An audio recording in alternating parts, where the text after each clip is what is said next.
భక్తులందరికీ నమస్సుమాంజలి. మార్గశిరం పూర్తి చేసుకుని పుష్యమాసంలోకి అడుగుపెట్టాము. పుష్యమాసం గురించి నాకు తెలిసిన కొన్ని వివరాలు మీకోసం. పుష్యమి నక్షత్రంతో కూడిన పౌర్ణమి కనుక ఈ మాసానికి పుష్యమాసము అని పేరు. శనిదేవుని జన్మ నక్షత్రం పుష్యమి కావున ఈ మాసం శనిదేవునికి అత్యంత ప్రీతికరమైన మాసము.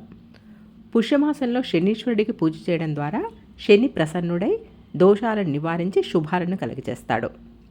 మనకున్న అష్టాదశ పురాణాల్లో ఒకటైన గరుడ పురాణం ప్రకారము శని ధర్మదేవత.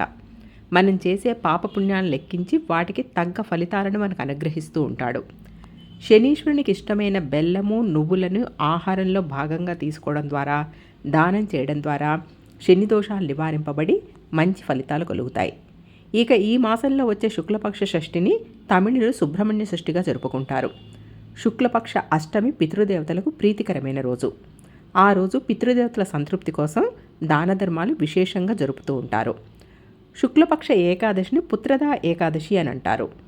ఈ ఏకాదశి వ్రతం చేస్తే పుత్ర సంతానం కలుగుతుందని విశ్వాసము. ఇక భోగి, సంక్రాంతి, కనుమ పండుగలు వచ్చేది ఈ మాసంలోనే. భోగి దక్షిణాయనానికి ధనుర్మాసానికి చివరి రోజు.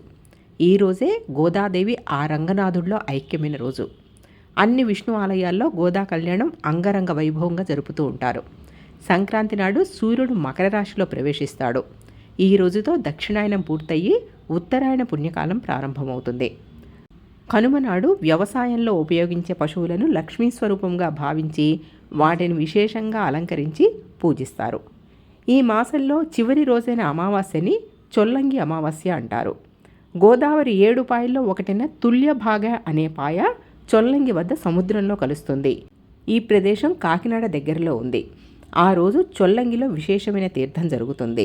ఇక మీకు తోచిన రీతిలో దాన ధర్మాలు చేసి ఆ శనీశ్వరుని అనుగ్రహానికి పాత్రలవుతారని ఆశిస్తూ మీ అభీష్ట.